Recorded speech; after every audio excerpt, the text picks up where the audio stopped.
Hi and welcome to these series on leadership. The first group of these leadership pointers are about leading through crisis. As you know very well, our current pandemic is causing much impact in our nation and across the world. And because of the pandemic, Australia is now officially in a recession. As leaders, how do we lead through these unprecedented times? First in this series is about self-care. Think about your life and plans prior to the coronavirus compared to now. What has changed? Perhaps your holidays have changed. You can't get across the border to see family. Maybe your income has changed. No doubt there has been many changes that you had to respond to. We all know that change means stress and anxiety. And this pandemic has certainly caused anxiety levels to rise significantly.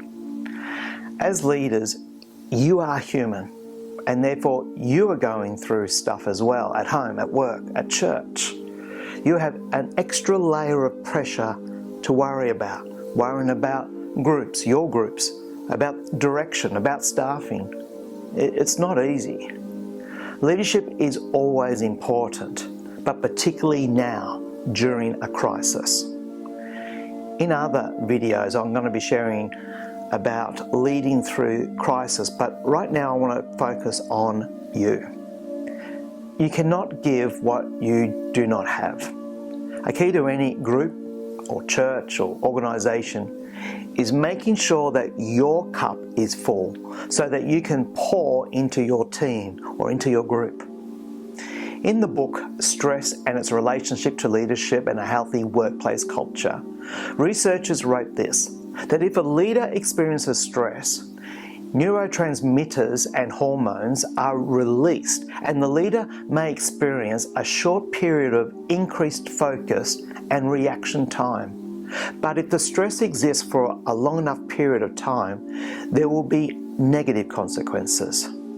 Characteristics of these negative behaviours include a lack of listening, over-analysis, failure to make decisions, and erratic, fearful, or angry emotional decisions. As a leader, emotional and spiritual health is vital when you lead through crisis.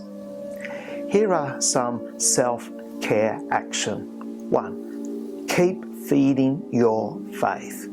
You are involved not only in leadership, but spiritual leadership. And crisis times, people, groups and churches are vulnerable, particularly from the attacks of the devil and his schemes. Sometimes these attacks are obvious, while others are more subtle. Actually, every day I do what Ephesians 6 encourages me to do, and that is I pray that God will enable me to put on my spiritual armour. It sounds rather dramatic, doesn't it? Because it can be. Keep feeding your faith in Christ. 2. Set boundaries. When was the last time you said no to something? Time is a non-renewable resource. When you say yes to one thing, you are saying no to something else. Be strategic with what you agree to. 3. Take a break. Seriously, take a break.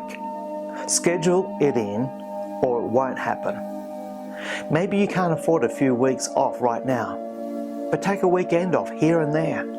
Rest and do the things that you enjoy. Having a break gives you opportunities just to breathe and to smell the roses.